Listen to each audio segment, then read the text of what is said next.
Right now on Wake Up, ballots are still being counted, but an end might be in sight for the hotly contested race for Monterey County Sheriff. And we are still tracking showers in and around our area. I'll have the latest for you. Plus, voters have made their decision on a flavored tobacco ban initially passed 2 years ago. And the Monterey County DA makes a decision about the death penalty for the man accused of killing a Salinas police officer. Wake Up starts now. Welcome to Wake Up on KION News Channel 46.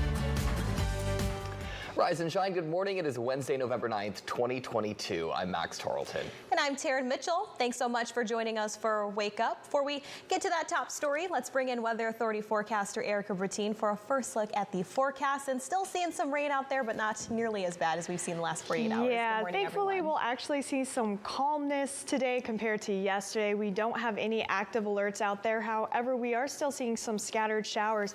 And here's a look at what we're seeing out there right now, because we do have some activity still lingering out there. I'm going to show you a cell that actually has popped up and is currently moving through portions of Monterey County right now. So we are actually seeing some stronger cells pushing into the Monterey Peninsula. These will push into Salinas, up into Marina as well, and then they'll continue to track to the southeast there. Now we're going to continue to see these scattered showers throughout the day, and then by this afternoon we'll actually get a little bit of instability out there. So that is still existing, which means we do have the possibility of seeing some thunderstorms. Some of these cells could actually have small hail in it as well.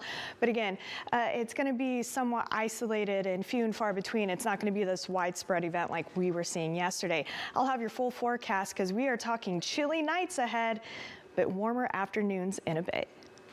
All right, thank you so much. We now have a clear view of who is next in line for the role of Monterey County Sheriff. That's right. Current Marina Chief Tina Nieto has an overwhelming lead over Sheriff's Office Captain Joe Moses. Well, this is the Monterey County Sheriff's Office race between Marina Police Chief Tina Nieto and Sheriff's Office Captain Joe Moses. Take a look at your screen right there. Here are the current numbers. Tina's coming in at 67% of that vote, while Joe Moses sitting at 33%. She's taken over over 30,000 of the votes, while Moses took over just about over 17,000. Well, in the race in June, Tina took more than half the votes, but didn't meet the 51% that was required. I'd like to remind you this morning, yet even though there are plenty of ballots that still need to be counted, the lead is large enough for Nieto to have celebrated her apparent win. Well, it was a very packed night for Nieto's election viewing party at Moe's River Road Grill. Her friends and supporters voiced their support, while the chief reflected on what she believes is a big win. And it was a journey that was encouraged by folks that believe that there should be change in our sheriff's office, and they had the faith in me. You know, as I've gone through this process, I feel very lucky that I've been able to be a part of this part of our democratic process, and I just am very inspired by the people that get out and vote. The elections office expects to have additional ballots to count in the days to come. Another overwhelming lead for votes can also be seen in the race for Salinas mayor. This is the race between Kimberly Craig and Amit Pandya. Well, as you can see here, Kimberly Craig with 64% of the vote, leading by 28% there. Amit Pandya has ran for mayor before, while Kimberly Craig is the current mayor, of course, seeking re-election. Craig took over for Mayor Joe Gunter when he passed away. Some Salinas council seats were also up for grabs. Steve McShane hopes to return to represent District 3. This is where things stand right now for District 3. Steve McShane at 58% of the vote. Carrie Swenson at 42%. Of course, Steve McShane leading by 16% over there.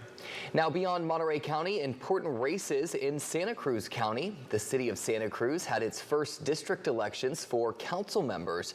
They also voted in a new mayor, Fred Keeley, and a sizable lead over Joy Schendeldecker. As soon as that first batch of ballots came in, this is how things look now. We got Fred Keeley at 76% of the vote, leading by 52% over Joy Schendeldecker with just 24% of the vote. All righty, wake up time 5:04. Two former Santa Cruz council members are now asking for your votes in Santa Cruz County District 3 supervisor race. Let's take a look at the numbers this morning. Justin Cummings and Shira Kalantari Johnson want to overall just help improve things at the county level.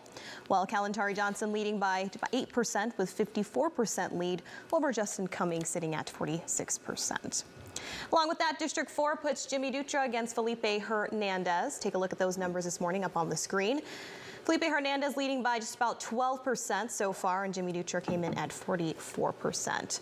Now, as we all can remember, Dutra has been the subject of sexual abuse allegations in the recent weeks, and he has publicly denied any of these allegations. Voters across each county had to brave the rain to get their voices counted and get their votes heard.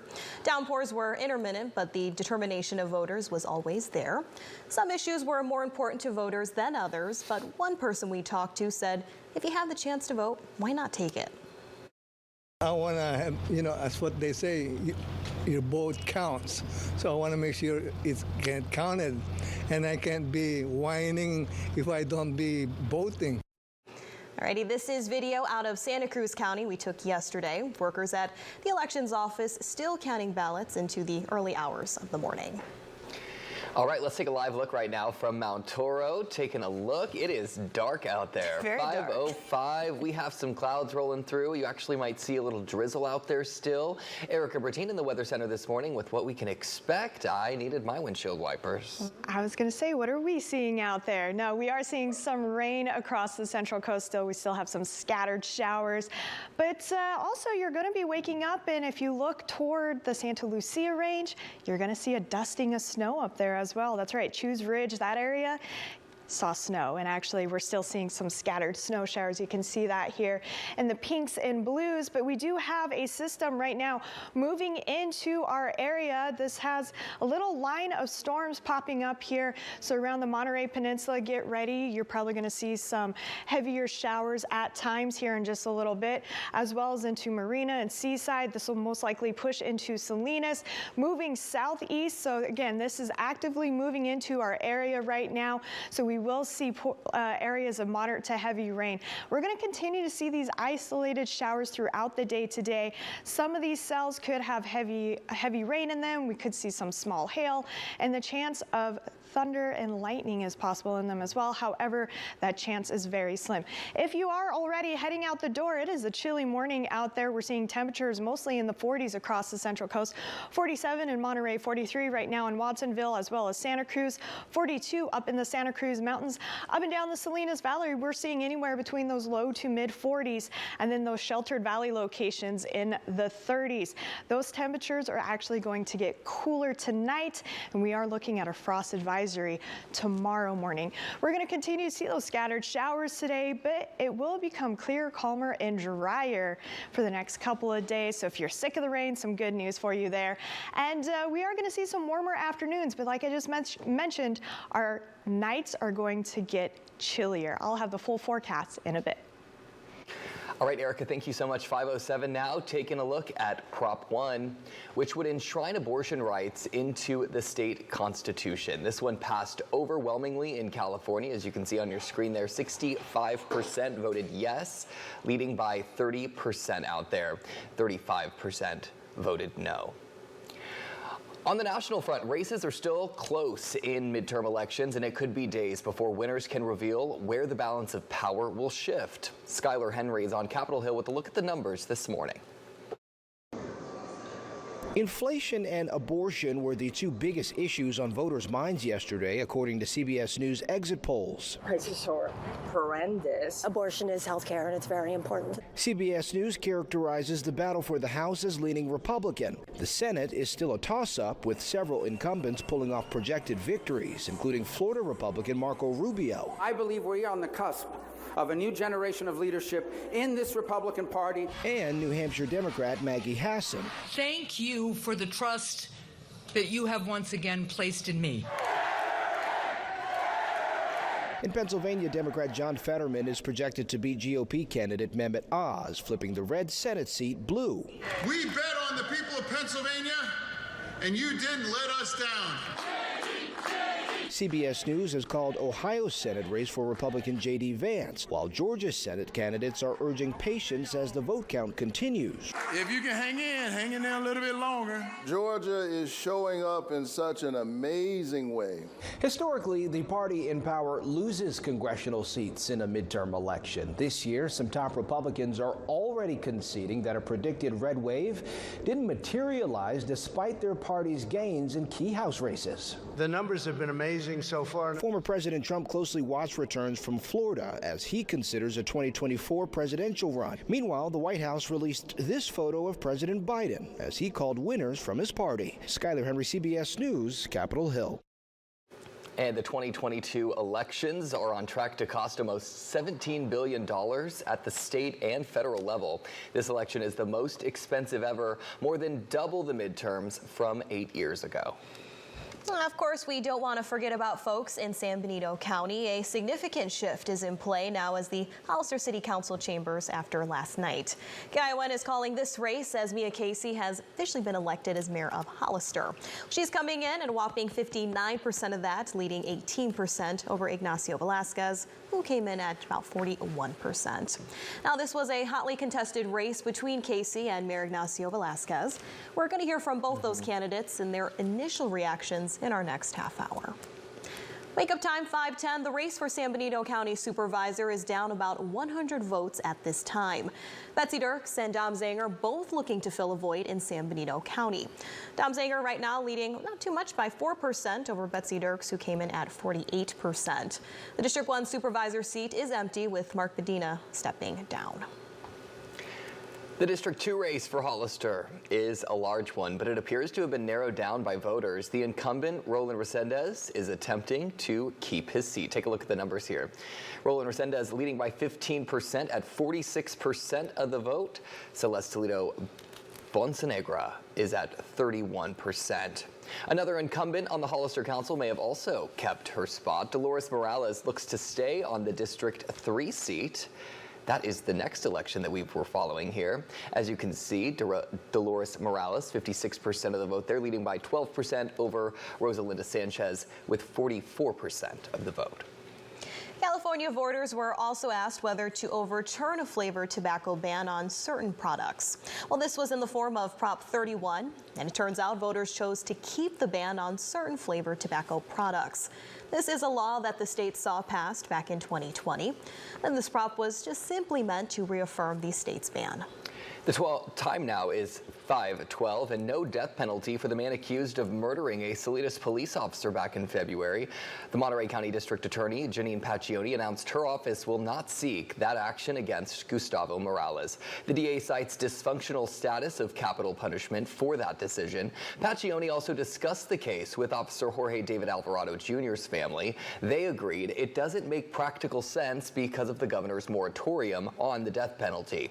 Seeking the death penalty would make the pretrial more expensive. Morales is facing life in prison. 5:12, and Pacific Grove voters decide whether or not to bring pot shops to the city. We'll have the results on that coming up after the break. And sports gambling takes a huge hit in the state. Having a safe holiday season means taking some extra precautions. We'll hear from health experts in a few minutes. First, though, let's get a check on that forecast. Good morning, Erica. Good morning. Well, that sunrise is at 6:39 a.m. this morning. We are going to continue to see those scattered showers across the Central Coast, and temperatures a bit on the cool side this morning. We're looking at mostly 40s across the Central Coast. The average low is going to be around 45 for the coast and 41 for our inland locations. So make sure you grab that jacket and a warm cup of coffee as you're heading out the door. We'll be right back. This portion of KION is brought to you by Hartnell College.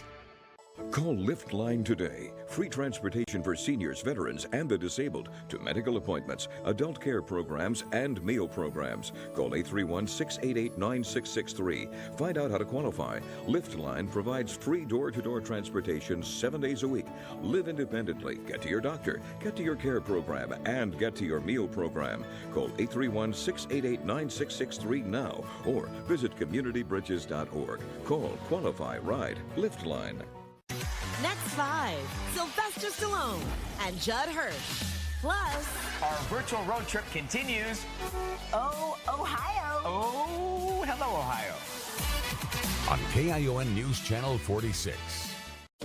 Parents, listen up. It's no secret that our teachers are local heroes, yet they struggle to do more with fewer resources, especially when it comes to classroom supplies that they desperately need for their students. Nominate them for a classroom makeover. They deserve it, and it helps the class. It's free for you to nominate. They get $500 for the classroom needs, brought to you by the community-minded people at Central Coast Federal Credit Union and KION News Channel 46.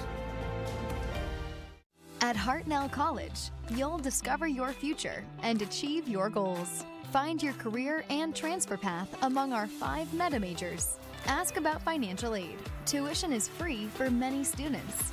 Pick your location in Salinas and now in Soledad, King City, and Castroville. Enjoy face-to-face learning with evening and Saturday options, or choose the convenience of online classes. At Hartnell, it's your future, your way. As a former president of a jet engine overhaul company, uncompromising quality was essential to my success. The work that Primo Roofing did on our Carmel historic cottage was most definitely aircraft quality. As a family-owned business here in Monterey, it's been nice to deal with Primo Roofing, another family business that is taking care of our needs on a very timely basis. For more information, visit newschannel46.com and click Central Coast Experts. Every day, millions of people are connecting. Father, cosplayer, mentor, actor. It's time we take a step forward, come together, and discover how accepting our differences can make us stronger. Welcome back. Families are getting ready to get back together again after several years apart.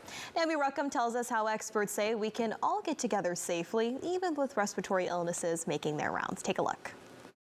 Just weeks until Thanksgiving, families are finalizing their holiday plans. Christmas will probably be small as well still, but we're all vaccinated and boosted. We're just trying to keep everyone safe. With COVID, there were still so many unknowns a few years back, but here it's nice to be able to look forward to gathering for the holidays. But with flu, COVID, and RSV all circulating, doctors caution any gathering requires thought and preparation. I think it's really all about your tolerance for risk, right? There is no such thing as a risk-free gathering. Dr. Helen Boucher is the dean of Tufts Medical School and says right now, the best thing you can do for your family is get the flu vaccine and the latest COVID booster. It takes about 2 weeks for the immune system to fully respond and for you to have that protection. So now is the time if you want to have that protection in time for Thanksgiving. Perhaps the most important advice of all, stay home if you don't feel well, to keep everyone safe and healthy,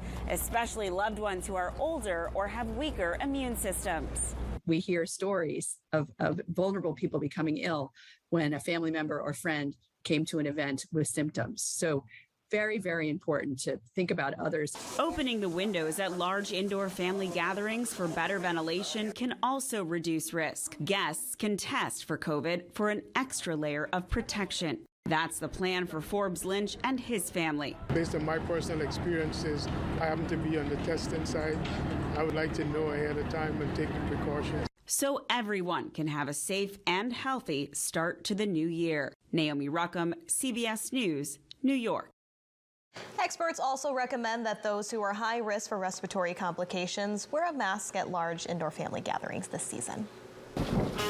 All right, about that time, let's go ahead and get a check on the forecast. And guys, did still have to use the windshield wipers this morning, but not nearly as bad as what we've been seeing. Good morning, team. Hey, good morning. Good morning. Yeah, thankfully, we're going to see calmer weather today compared to yesterday. I mean, we had back-to-back flood advisories yesterday. We had that flood watch in place. We had a wind advisory. So yeah, it was a busy day, but not this morning. We are going to continue to see some scattered showers out there this morning. In fact, we have a round moving in right now, but I wanted to show you this. This is a live look from 2 Cruz Ridge, just over 4,000 feet, we are seeing snow on our peaks around the Santa Lucia Range. So, that does make for a pretty morning, that sunrise out there, and that is because we are seeing some very cold air. This was a very cold system that came through our area, and it's going to be sticking around for a while. In fact, we're seeing that snow still currently up in the Sierra right now, and it is moving off into the Rockies. So this is the frontal boundary that moved through our area yesterday that brought us all that rain. We are not going to see any rain. We're going to become drier, but what's left behind is this very deep trough here, and that is just jam-packed with some cold air. So in fact, and I don't have these graphics ready for you yet, but we do have a frost and freeze advisory that just went into effect. So I will get those details for you here shortly. That is for tonight into tomorrow morning. But this is going to be somewhat short-lived, not so much for the night, but for our daytime highs, we're actually going to start to warm up. And that's because we have this very short ridge here that will build back into the area. So we could see temperatures back into the 60s, at least for Thursday into Friday. And then that'll continue somewhat through the weekend as well. Now, we do have another system right here that we are watching that could produce some slight rain this weekend, but nothing like what we were seeing yesterday. Again, we're going to continue to see those isolated showers throughout the day today. Some of these showers that pop up do have the chance of being heavy at times as far as rain. There's a chance of lightning, and there's also a chance of some small hail. Now, a lot of these, though, we're going to clear out by this afternoon here, but I do think we could still see some of those cells pop up around our higher elevated areas, such as the San Benito the San Benito mountain ranges there. So we could see a few individual cells popping up this afternoon for those higher elevations, but most of us will actually start to clear out and dry out. And because of those drier conditions, those clear skies out there tonight, and that cold air mass in place, we're really going to see our temperatures fall tomorrow night. And that is why those frost and freeze advisories are in place. But again, clear skies as we head into tonight. Temperatures today, again, we're not going to see much of a change. We're still going to be hanging out in those 50s across the Central Coast. 57 for Santa Cruz. We're talking mid-50s in the Santa Cruz Mountains. Mid-50s for many of our coastal locations on the north there. And as we head down the coast, again, not much change. 55 for Aptos, 56 for Marina, 58 for Salinas, and as well as Hollister. You get the picture. More 50s today, so not the warmest day out there. Mid-50s for the Monterey Peninsula, 57 for Monterey specifically. And then up and down the Salinas Valley, yes, more 50s to talk about. If we have a warm location, it's actually going to be around that Soledad Greenfield area. But look at those overnight lows. We're dipping into those low 30s in several spots through the overnight. So we are waking up to chilly temperatures this morning. We're dropping them tomorrow morning. I'll have more details on that in a bit. All right, Erica, thank you so much. Voters shut down both options of sports betting on this year's ballot. Prop 26 would have allowed sports betting at tribal casinos, and Prop 27 would have allowed online sports betting. Both options were shot down by more than 70% of the vote. In Pacific Grove, voters approved measures allowing pot shops to open their doors. Well, Measures M was approved by 62% of voters in Pacific Grove. The measure asked if voters were okay with medical products and recreational pot shops opening their doors in the city. We're also seeing the passing of Measure N. This establishes a cannabis tax for businesses that eventually open. The measure was essentially a survey. Council now gets a chance to act beyond this measure to allow the city's first pot shops to open their doors. Measure J in Monterey also passed. This was a cannabis business license tax. It imposes a yearly cannabis license tax up to 8% in Monterey. Testing labs will be taxed about 2%, and other pot shops will be taxed 6%. This could potentially mean the city would get $1.3 million a year. All right, well, coming up, a multitasking robot has been unveiled in China. We'll show you the many tasks it can get done. All right, well, should have came and helped us this morning. In our next half hour, a major shift in the race of Hollister mayor. We'll hear from both those candidates reacting to the results of last night's election. Stick with us.